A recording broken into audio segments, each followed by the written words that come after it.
et à tous.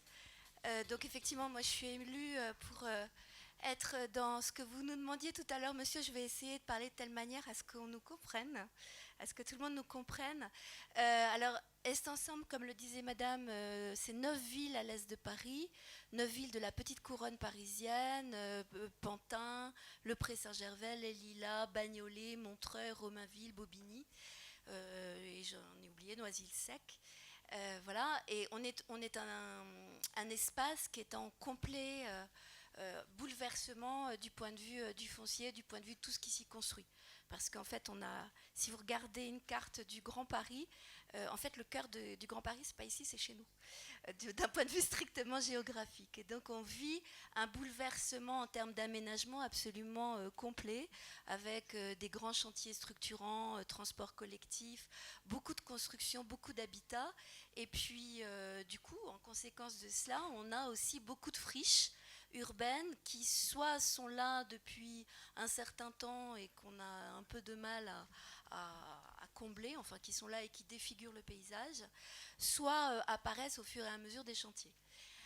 Alors d'une part, d'un point de vue strictement social, on se dit que pour des habitants, côtoyer sans arrêt des friches, côtoyer sans arrêt des délaissés, c'est pas très agréable et ça renvoie un peu l'image que l'habitant est délaissé s'il est toujours à côté de trucs qui ressemblent à rien. Donc c'est pas très sympa. D'autre part, ça ne donne pas à voir l'image de la ville que l'on voudrait construire tous ensemble. Et puis en même temps, on a beaucoup de porteurs de projets comme Cédric et Moussa, pardon. Je connais Cédric depuis plus longtemps que Moussa, voilà. Qui viennent vers nous en nous disant vous n'auriez pas de l'espace, vous n'auriez pas des mètres carrés, vous n'auriez pas quelque chose, on a envie de développer des choses. Et en plus, dans certains de nos quartiers sont extrêmement bien desservis par toutes sortes de choses, et d'autres sont un petit peu des quartiers où jusqu'à présent on ne faisait que manger et dormir, et où il n'y avait pas trop de lieux de partage, de lieux où les gens pouvaient se rencontrer. Donc ça, c'est les bords du canal de l'Ourcq juste avant.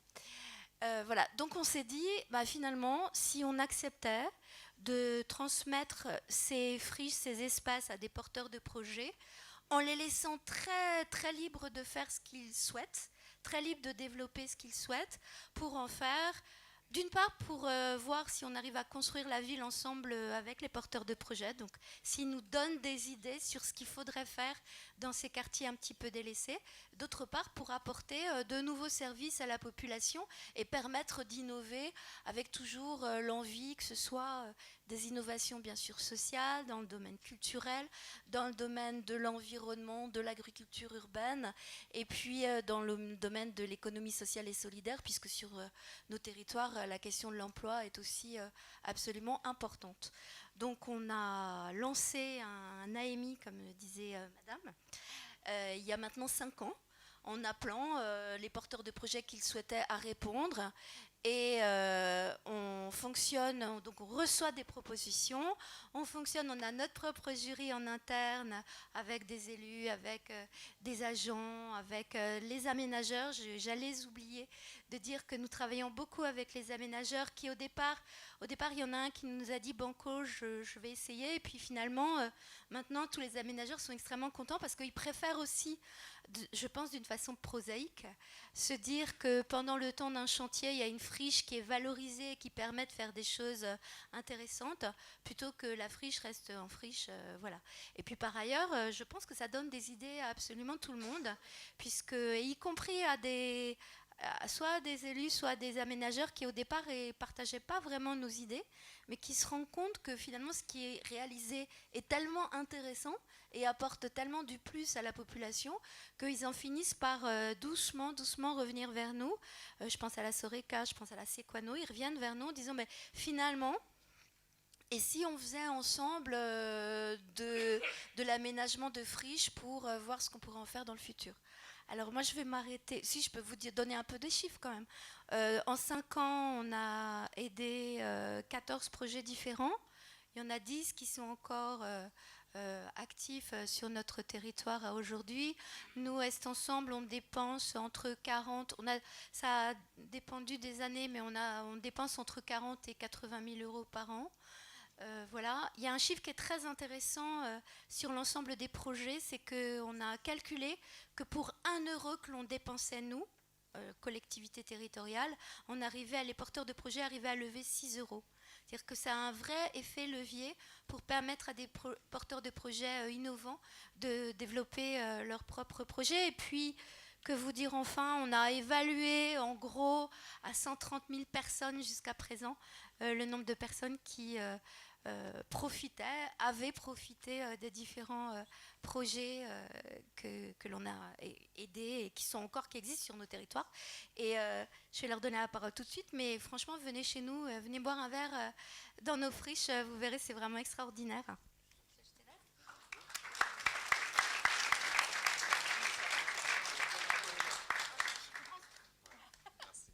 Donc, bonsoir à tous, Moussa Silla. Donc moi je suis président de l'association AJDB, c'est l'association des jeunes pour le développement à Bagnolet. Et justement le mot d'ordre dans notre association c'est on ne va pas attendre que les choses elles se passent, on va les faire par nous-mêmes. C'est pour ça qu'il y avait une friche, un espace qui était on va dire un peu laissé à l'abandon. Et on a décidé avec d'autres jeunes et avec d'autres habitants de monter un projet, 4 saisons, justement qu'on a porté dans le cadre de Tempo via Est Ensemble. Et 4 saisons en quelques mots, c'est à chaque saison proposer une activité phare. Et entre ces activités phares, c'est de mettre en place par exemple des ateliers de jardinage. Là en ce moment on a une terrasse éphémère qui est ouverte tous les soirs de 16h à 22h.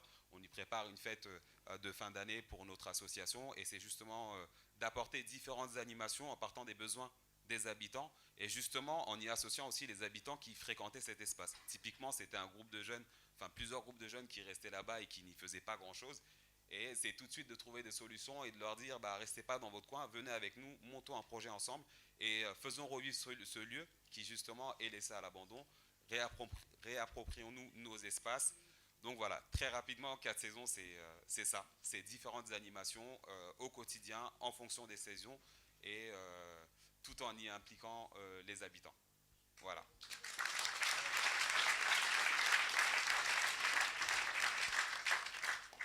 Moi, je suis tellement occupé par le projet Station E que j'ai pas encore eu le temps de passer voir Moussa, mais c'est pour bientôt. Et puis tu vas faire pareil, tu vas aussi venir nous voir à Montreuil parce qu'on est juste à côté en fait.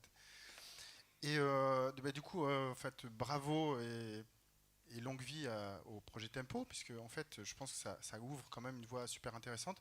Merci aussi pour Très Urbain pour votre connaissance et puis les questions que vous nous posez, etc. Je pense qu'il y a des belles interactions. Et donc moi je suis Cédric Carl, je suis le directeur d'Atelier 21 et donc directeur de la friche Station E. Nous on fait de la recherche depuis une vingtaine d'années dans le domaine des énergies renouvelables et du coup on s'était rencontrés à l'époque de La Voie est libre, puisque La Voie est libre était un festival citoyen qui bloquait une parcelle d'autoroute qui a été déclassée et parcelle d'autoroute qui est aujourd'hui un chantier pour faire passer le tram. Donc on s'était rencontrés déjà à l'époque puisqu'on avait soutenu en fait cette initiative citoyenne avec 30 000 personnes qui venaient sur une portion d'autoroute, festival entièrement off-grid, donc sans connexion au réseau électrique. Et comme nous on fait des machines solaires autonomes pour faire de la musique, eh bien en fait on était présents. Et on a pédalé parce qu'on pédale et il y a aussi de l'énergie solaire. Et du coup, quand on a vu passer le projet Tempo, à l'époque on était au Grand Voisin, petit clin d'œil à Plateau Urbain et à Soukamp. Et on a vu passer Tempo, on s'est dit tiens ça c'est vraiment pour nous et donc on a postulé avec un projet de containers posé sur une friche puisque la friche il n'y avait absolument rien dessus. Donc c'est la première friche française 100% alimentée en énergie renouvelable, équipée aussi d'une phytoépuration parce qu'on s'est dit on va jusqu'au bout et on va aussi limiter les impacts au maximum sur la consommation d'eau. Ça ne nous empêche pas d'accueillir jusqu'à présent entre 12 et 15 000 personnes estimées. Et puis là, ça augmente. Et on y mélange des fêtes, le tissu local associatif, parce qu'on a accueilli plus de 150 associations et collectifs d'artistes.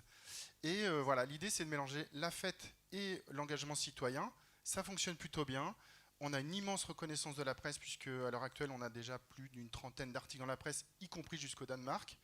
Et du coup, ça nous encourage. Donc en fait, on est en train d'imaginer la future Station E, université, atelier populaire de la transition énergétique, puisque c'est vraiment sur ça qu'on travaille. Et voilà, on est en train d'envisager de continuer avec Montreuil, avec Est Ensemble, et on est aussi prêt à dupliquer le projet ailleurs, parce qu'il y a des besoins aujourd'hui dans les villes de plus d'égalité, de projets citoyens qui mélangent art et science. Donc voilà, on est à disposition, surtout passez nous voir, boire un verre à Station E et dans les friches Tempo, parce que c'est vraiment c'est presque du marketing territorial.